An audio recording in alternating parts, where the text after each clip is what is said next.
Ecclesiastes chapter 7 verse 8. Better is the end of a thing than the beginning thereof, and the patient in spirit is better than the proud in spirit. HALALYAM YAHAWAH, BAHASHAM, YAHAWASHI, BAHASHAM, QADASH. Double honors unto my apostles and elders, great millstone, that rule well and teach well. And peace, blessings, and salutations to the hopeful elect. It's your brother and fellow servant, RAWCHAA, from the GMS Orlando camp, and just making a quick in-transit lesson, meditating on patience, while I'm driving. And it came to me through the spirit because, my car, the YAHAWASHI. If you got a car, the YAHAWASHI, that's something that a lot of people don't have. And for a while, I ain't have it. Okay? And shit, I'll never complain. Basically, my car has this thing where once it gets to like 40 miles per hour, 30 if the AC is on, the RPM just drops. I think it's something to do with the throttle body, but I'm not 100% certain on it yet. But basically, it will slow down, and it won't let me accelerate, until like a minute later, which can be a bitch when I'm going uphill or if I'm hopping on the expressway, or even just pulling off from a red light, and in my mind I would be getting frustrated. I'll be, upset. I'll be like, oh my God, people behind me, honking. Well, no one's honked, but they've been clearly, they kind of switch lanes, speed past me, get in front. And driving really, there's a lot of subliminals or like subconscious activity that goes on while you're driving. You're interacting with other drivers without interacting with them directly, if that makes sense. You're interacting with them on a conscious level or on a mental level, something like that, where you're mindful of how somebody's driving, how fast someone's going, the person behind you, the person in front of you, the person next to you. It's a lot of mental activity that goes into driving. So that's just something that in my mind I would take note of all the time, and through that I'm learning patience, I'm learning humility. I'm just thankful to have a whip, man. I'm just thankful to be able to drive. I used to go everywhere on my bike or Ubering, groceries, ordering shit, all types of shit, bro. It's not easy. The shit is not easy. The shit is very, it's painful for a young man with no car. On top of that, I get a moment of peace, a moment of respite when I am on the road. I'm just listening to, my music. Brothers love jazz, R&B. It just takes you to another world. You might want to go for a night drive. Whatever the case may be, you might just get home, sit in the car, man. Every man needs a car I'll say on a worldly level. That's something that every man needs, bro. But that's I digress. The point is, I've been learning humility and I've been learning patience driving in this car with that throttle body, which I believe that is the problem. With that throttle body problem where it won't accelerate, usually past 40. I'll hit 40 and I'll be stagnant, won't accelerate. If I do, I get like a boom boom kind of sound, or something like that, where it won't accelerate basically. And I'm just kind of got to go slow, let my foot off the gas a bit. And you can get literally you can get impatient, aside from the spiritual aspect of just having to suffer through it, and deal with it.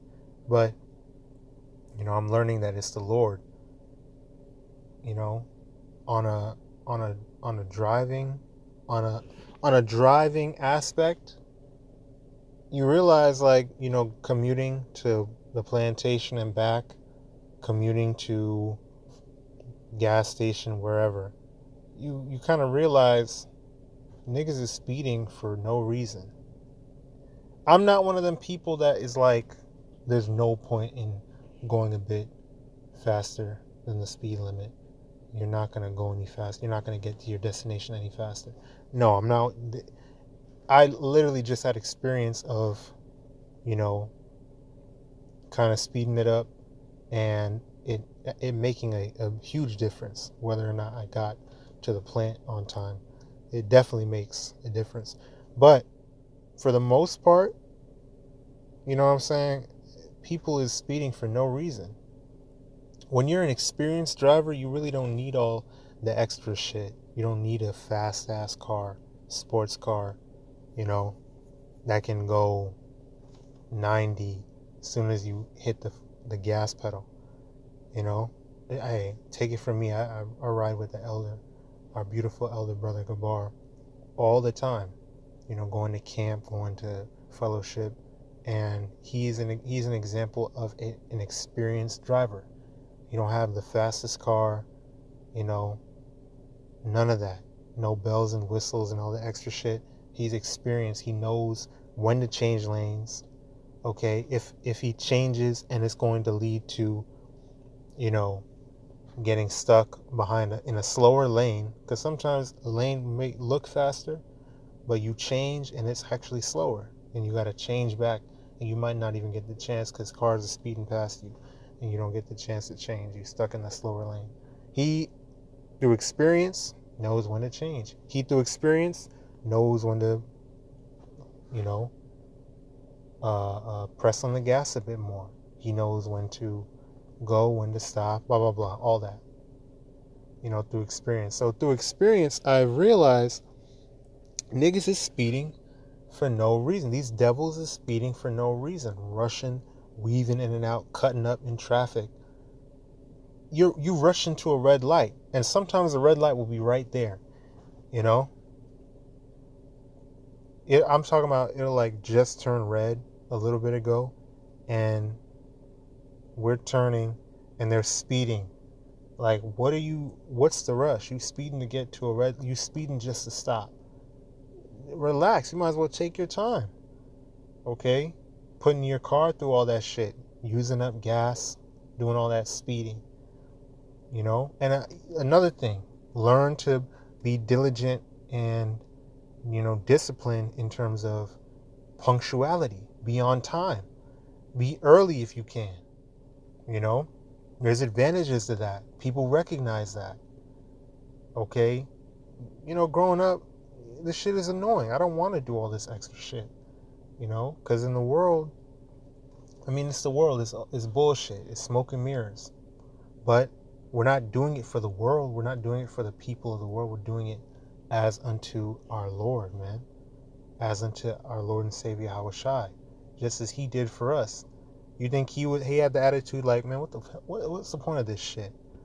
Ungrateful niggas. I'ma just get put to death anyway for niggas that don't give a shit about me, that don't believe. I'm doing all this suffering. I could call down 12 legions of angels. I might as well just do it and wipe these niggas out. No, he humbled himself unto the Lord's will. And he was patient through all the afflictions and temptations that he was put through. So this analogy of when you're driving, let me turn this off. This analogy of when I'm driving and I'm learning these different aspects of patience and foresight and experience, wisdom, and how I maneuver literally in a car, it translates over onto every other aspect of your walk. You know what I mean? We should take these lessons through our daily in our daily experiences and apply it to our overall walk and share it with the body so that it benefits all of us. And that's what Lord's will I'm doing right now. Lord's will, this has been, clear, straightforward, and coherent and edifying, but I'm learning patience. I'm understanding, this is my first car as well. The Lord, it was nothing but the Lord, so I'm just grateful. I'm learning to just be grateful, to be patient, to be humble. I'm thankful. I'm just thankful. It's a miracle that we're here, man. It's a miracle that we have what we have. We know the material shit don't matter. We know that. But we take care of whatever the Lord has given to us. And we're using it, for the ministry. Ultimately, we're doing what we got to do, not to mess around and be a demon and do all this other shit in the world, but we're using the world as not abusing it. You know what I mean? So I'm learning. I'm not rushing to go to a red light. I'm punctual, so I don't even gotta be speeding and all this shit anyway. Every now and then shit gonna happen, but overall, I've been on time, and the plant takes note of that too. Hey, you've been coming on time, blah blah blah. Cool. I know it's not about them. I don't care about their recognition. It's the Lord. Okay? The Lord, it's really, you got to look at it like that. The Lord is recognizing my efforts. The Lord is rewarding me for the labors that I've been, doing. Because through the Spirit, I'm doing it as unto YAHAWASHI. I'm not doing it to be employee of the month or any of that bullshit. The Lord makes the money come. My mom always said, I make money. Money don't make me. So it don't matter if we making minimum wage or we in the top tax bracket. We are who we are because of YAHAWASHI. We're not who we are because of the confidence that money gives us, the confidence that cars and women give us. No, that shit don't give us confidence. That shit inflates your ego and makes you think you're more important than you really are. Right? Speeding. And I know it's the Lord that did it. It's Salakia for, rambling, but I know it's the Lord that has me the way it is. Because when I first got in this whip, what's that damn song? I think it's Timbaland. He was like, living life in the fast lane. I was like, man, I'm telling you, especially being new to this, I guess, a late bloomer or whatever, you get carried away, okay? You get carried away. The flesh take over. It's a rush. It's very satisfying, a man in a vehicle going fast. It's thrilling. It's exciting. It pleases the flesh and the Lord. And I, for a while, I was doing my thing. But the Lord kept me safe. And he's like, all right, slow it down. Because you got responsibilities. You got things that you got to do. You got shit to work on. Boom. And, I can't complain. Lord's will, I'm not going to complain. It's a process. And there's growth. The Shai, I can see growth within myself. And it's beautiful that we can glean these lessons. We can glean such edification from something as simple as driving a car. Brothers, man, it's a beautiful thing what the Lord has bestowed upon us. It's a beautiful thing how much, we're growing and how the Lord is building us up, I'm telling you. People go all their lives without knowledge, without, improving, just being stagnant niggas all their lives, living for money, living for women, living for the so-called white man. And is just such a miserable state that our people are in. Miserable state that a lot of young men are in. It's pathetic. And the YAHAWAH, that's not us. The YAHAWAH BAHASHAM, HALALYAM YAHAWAH BAHASHAM, YAHAWASHI, that's not us. You know? Then I wanted to grab this in 2 Corinthians 6 and 3 in the NLT. And that's another part of it. Because you get too carried away out here, you start getting irresponsible. You know, you don't need to be getting pulled over by these centurions, inviting hell into your life like brothers have gone into every now and then. You just inviting hell into your life, getting into trouble. For what? Getting into trouble for because you want to give into the flesh, you want to just be a nigga. Man. So, you know, this is 2 Corinthians 6 and 3. We live in such a way that no one will stumble because of us, and no one will find fault with our ministry, right? We don't want to be a bad example, nor do we want we don't want anybody to be able to blame brothers. Just say, yeah, this is how these guys get down. They're irresponsible, they're riotous, okay? They're proud, whatever, okay? Irresponsible. If I didn't say that already, Salakia. Okay? We don't want any aspect of our walk because I'm not just me. I'm not just Ariyah. I represent Yahawashi, my head, my Lord. So we try to tell you women, you're not just you. And that goes for all women. You know, that's why the king Artaxerxes or Ahasuerus in the scriptures was like, look, this chick, I think it was Vashti, the queen, she rebelling against her head, her husband, the king. She don't just represent her, she represents her household, the kingdom, because you at the top, you're the ruling class.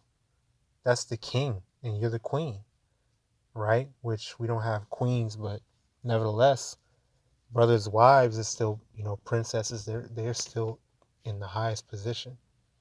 Israelite women are the highest status, ruling class, highest level women in the world. Okay? So you're not just representing you. You can't be selfish. You're representing your whole household, your children, your husband especially, right? So he was like, nah, get this woman out of here and we'll get somebody better than her that actually listens and has her head on straight, rather than this chick that's not going to listen. It's going to be rebellious. She's going to get everybody rebelling against their husbands. All the households are going to be in disarray, okay, if we allow this. Then all the other nations are, the tributaries, the people that, we rule over. They're going to get ideas too. All right, they're going to get they're going to get ideas of rebellion. It's going to stir up controversy and all types of shit, right? And it's going to bring our reputation, our kingdom, our status all the way down. So back as it relates to us, right? Us men, I don't just represent myself. Brothers don't just represent themselves. Brothers represent their nation. Brothers represent the elect. Brothers represent, GMS, whatever the case may be. Brothers represent, Yahawah and Yahawashi. We're the light of the world. We're supposed to be the examples of holiness, of righteousness, of wisdom, knowledge, and understanding. Okay? So it's not just about you. You can't just be like, well, it's just me. I'm just, I'll just be a nigga and it only affects me. No, it affects your household. It affects brothers. It affects the ministry. It affects the whole nation. Okay? You don't want to be lumped in with these with these niggas and spiggers, okay? So let me read that again. 2 Corinthians 6:3. We live in such a way that no one will stumble because of us, and no one will find fault with our ministry. In everything we do, we show that we are the true ministers of Yahweh power. We patiently endure troubles and hardships and calamities of every kind. That's facts, man. Straight up. And we got to endure it, because in the trials, tribulations, adversities, and afflictions that we undergo, it's the Lord making us stronger, making us wiser, making us more powerful, meticulously shaping us into those gods on the earth, ALLAHYAM, the powers, crafting us into those beings of perfection, of holiness, of righteousness, his representatives on the earth. So it's all going to pay off. Romans 8:28. And I'll grab that. I'll close it out. Lord's will. Romans chapter 8 and verse 28. I'll read in the NLT. And we know that the Most High causes everything to work together for the good of those who love the Most High power and are called according to his purpose for them. And that's the elect that were called and chosen, okay, predestinated to be of the elect, the righteous,